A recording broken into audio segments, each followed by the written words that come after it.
गोविंद बर्गे हे लोखा तालुका गेवराई गावचे रहिवासी. गावातील सामाजिक कार्यकर्ता हे काही काळ ते सरपंच पदावर देखील कार्यरत होते आणि राजकीयदृष्ट्या प्रभावी व्यक्तिमत्व. गावातील लोकांमध्ये त्यांना एक चांगली प्रतिमा होती. आर्थिकदृष्ट्या सक्षम होते कारण शेतजमीन, प्लॉट्स आणि गावातील इतर मालमत्ता यामुळे त्यांची ओळख एक स्थिर कुटुंब प्रमुख म्हणून होती. त्यांचं लग्न देखील झालं होतं आणि त्यांचे 2 मुलं देखील होते. पण त्यांच्या आयुष्यात 2024 मध्ये घडलेली एक घटना त्यांच्या आयुष्याचा टर्निंग पॉइंट ठरली. सोलापूर जिल्ह्यातील सासुरे गावातील कला केंद्र येथे नित्य सांस्कृतिक कार्यक्रम होते. याच केंद्रात गोविंद बर्गे यांची ओळख झाली पूजा देवीदास गायकवाड, वय वर्ष 21 वर्ष, तरुणीशी. पूजा एक नृत्य करणारी मुलगी होती. तिची ओळख तीच होती. कार्यक्रमामध्ये तिचा सहभाग असायचा. तिथे झालेली ओळख हळूहळू जवळीक व इतर प्रेमसंबंधात रूपांतरित झाली. फिर्यादी लक्ष्मण चव्हाण यांनी पोलिसांना दिलेल्या तक्रारीनुसार या नात्याची सुरुवात साधी झाली.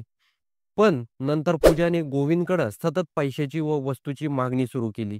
महागडा mobile, phone, bullet, motorcycle, plots, नातेवाईकांच्या नावाने शेतजमीन या सगळ्या मागण्या गोविंदनं पूर्ण केल्या. इतकंच नाही तर गेवराईमध्ये त्याने बांधलेलं एक नवीन घर देखील पूजा हिच्या नावावर करण्याचा विषय चर्चेत आला. पण गोविंद याने तो निर्णय टाळला. तक्रारीनुसार पूजा बर्गेला घर माझ्या नावावर केलं नाही तर बलात्काराचा खोटा गुन्हा दाखल करीन अशी धमकी देत होती. गोविंद थोडेसे घाबरले कारण पूजाने अनेक वेळेस गोविंद यांच्याकडून महागड्या वस्तू, जमीन, फोन, बुलेट अशा गोष्टी घेतल्या होत्या. पण पूजाची आणखी एक मागणी होती. त्या मागणीमुळे गोविंद प्रचंड तणावाखाली आले. घरच्या मंडळींना या गोष्टीची कल्पना येऊ लागली. नातेवाईकांनी या नात्याविषयी विरोध दर्शवला. 8 सप्टेंबर रोजी गोविंद यांनी पूजाशी संपर्क साधण्याचा प्रयत्न केला. मात्र पूजाने त्यांना थेट नकार दिला. या नकारानंतर गोविंद प्रचंड नैराश्य झाले. त्यांच्या मनात आधीच तणाव, धमक्या, पैशाची उधळपट्टी आणि सामाजिक प्रतिष्ठा याचा गोंधळ सुरू होता.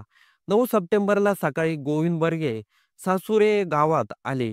त्यांनी आपली कार पूजाच्या घरासमोरील मोकळ्या जागेत उभा केली. तिथेच त्यांनी स्वतःच्या पिस्तुलीतून गोळी झाडून घटना आत्महत्या केली. घटनास्थळी लोक जमा झाले. पोलिसांना कळवण्यात आलं की गोविंद यांचा मृतदेह कारमधून बाहेर काढण्यात आला. वैराग्य पोलिसांनी घटनास्थळी धाव घेतली. मृतदेहाचा पंचनामा करण्यात आला. पिस्तूल जप्त करण्यात आली. शव इच्छादानासाठी मृतदेह पाठवण्यात आला. शव इच्छेदानंतर अहवाल आल्यानंतर पुढील तपासाची दिशा ठरेल अशा पोलिसांनी सूचना दिल्या आहेत. गोविंद बर्गे यांच्या नातेवाईकांनी स्पष्टपणे आरोप केला आहे की ही केवळ आत्महत्या नाही तर घातपाताची शक्यता आहे. त्यांच्या तक्रारीवरून पूजा देवीदास गायकवाड यांच्यावर आत्महत्यास प्रवृत्त केल्याचा आरोप देखील दाखल करण्यात आला आहे. न्यायालयात हजर केल्यानंतर तिला 3 दिवसाची पोलीस कोठडी सुनावण्यात आली आहे.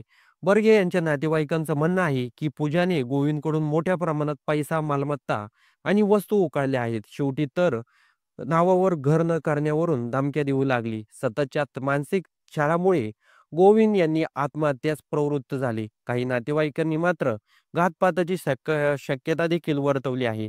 त्याचबरोबर या संपूर्ण प्रकरणामध्ये तुमचं काही मत असेल तर कमेंट बॉक्समध्ये नक्की कळवा.